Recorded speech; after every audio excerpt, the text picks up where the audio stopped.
साबिरा।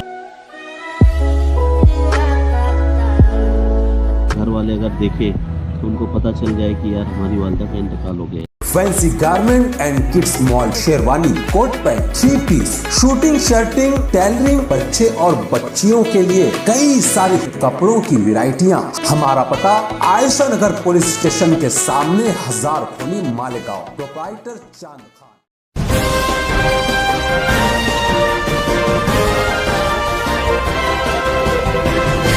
मानव समाचार, मानवता के हक में। मानव समाचार में आपका इस्तकबाल है। मैं हूं अब्दुर्रहमान। आइए देखते हैं आज की खास खबर।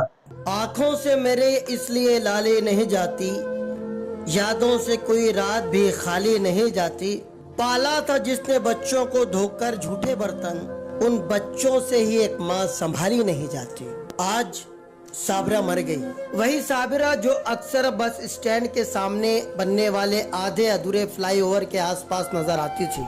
झुर्रियों से लिपटा बोसीदा बदन, बालों में सफेदी, गंदे बदबूदार कपड़े, माथे पर बनती बिगड़ती फिक्रमंदी की लकीरें, हर आते जाते चेहरों का हसरत भरी निगाह से तकती रहती। उसे लगता कि लाखों चेहरों की इस भीड़ में से एक चेहरा जो उसके दो नालायक बेटों में से किसी एक का होगा, निकल कर आएगा और हाथ पकड़कर उसको ले जाएगा। मगर हर बार उसकी आंखों को मायूस होकर शर्मिंदा ही लौटना पड़ता। हाँ, आज साबिरा मर गई, जिंदगी की कैद से हमेशा के लिए रिहा हो गई, गमों और तकलीफों से हमेशा के लिए आजाद हो गई। सवाब व अजाब, सजा व जजा, इन चीजों से बेनियाज वो अपने मालिक के हकीकी से जा मिली। भला एक 80 साल की बुढ़िया के मर जाने का किसे अफसोस होगा? अफसोस होना भी नहीं चाहिए, मगर सबसे ज्यादा अफसोस इस बात का है कि उसके जिन बेटों ने कभी जीते जी उसकी खबर तक नहीं ली, मरने के बाद भी उसे किसी अपनों का कांधा तक नसीब नहीं हुआ। वो तो भला हो शफीक एंटी करप्शन और उनके दीगर सोशल वर्कर साथियों का, कि जिन्होंने इंसानियत का सबूत देते हुए उस लावारिस को सुपुर्दे खाक कर दिया। जिंदगी के 80 मौसम देख चुकी साबिरा अपने नाम ही की तरह साबिर और शाकिर थी। किसी ने कुछ दे दिया तो खा लिया, वरना इन्नल्लाह मा साबिरीन। फुटपाथ की खुरदरी सड़क, उसका बिस्तर, खुला हुआ आसमान, उसका छत, बारिश के दिनों में किसी दुकान के साइबान के नीचे दुबक जाती, या फिर सर्दियों में अपने ही वजूद में सिमटी कपकपाती रहती। बीते दिनों को याद करके अक्सर साबिरा गमगीन हो जाया करती थी। जिन बेटों को उसने जमाने की मुश्किलें सह कर पाला, उसके उन खुदगर्ज बेटों ने उसे अपनाने तक से इनकार कर दिया। आज साबिरा इन तमाम दुनियावी झमेलों से आजाद हो गई। शहर के सोशल वर्करों ने उसे अस्पताल पहुंचाया और इंतकाल के बाद आयशा नगर कब्रिस्तान में उसे दफना दिया गया। आज साबिरा की कब्र पर फातिहा ख्वानी के लिए कोई भी नहीं है। साबिरा के अंजाम पर आज दिल रो रहा है।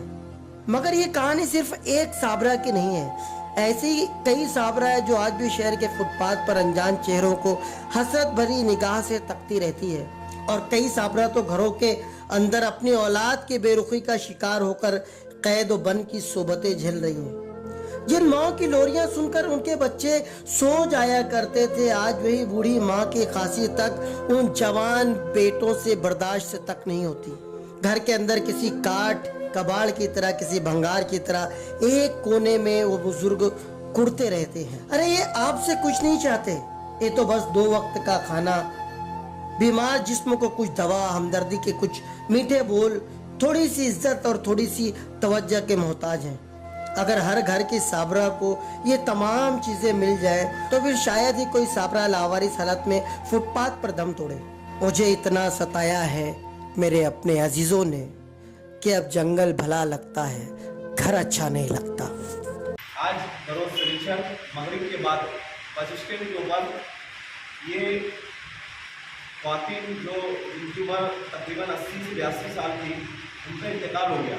15 रोज़ पहले हम इनके पास गए थे और इनसे हमने बाकायदा इनका नाम वगैरह पूछा था। इन्होंने अपना नाम साबिरा बताया था और इनके 2 बच्चे हैं, एक लड़का एक लड़की। इन्होंने ऐसा मुझे कहा था कि मेरे 2 बच्चे हैं, लेकिन आज उनका इंतकाल हो गया। इंतकाल होने के बाद हम लोग, हमारे जो सोशल वर्कर है खालिद भाई और आरिफ भाई और लुकमान अंसारी साहब, हम लोगों ने उनको सिविल हॉस्पिटल लाकर, और सिविल हॉस्पिटल लाने के बाद सिटी पुलिस स्टेशन के PI साहब मुसर साहब से मिलकर और उनका जो भी कानूनी मामला था वो करने के बाद हम लोगों ने उनकी मैयत को आयशा नगर कब्रिस्तान में लाया और आयशा नगर कब्रिस्तान में लाने के बाद यहाँ पर मुबारक भाई ने कुछ औरतों को बुलाकर और उनको नहलाकर, उनके बाकायदा नहलाने के बाद कफन वगैरह पहनाकर हम लोग आज उनकी तदफीन कर रहे हैं।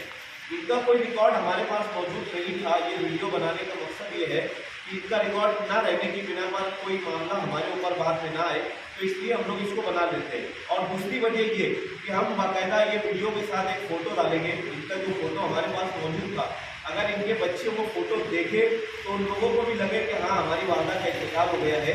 तो ये हमारा दूसरी वजह थी, इसलिए हम लोगों को ये बनाना पड़ रहा है। इनको हम आयशा नगर कब्रिस्तान में बाकायदा इस्लामी तरीके से कफन वगैरह पहनाकर और आयशा नगर कब्रिस्तान के बाहर इनको नहलाकर कब्रिस्तान में तदफीन कर रहे हैं।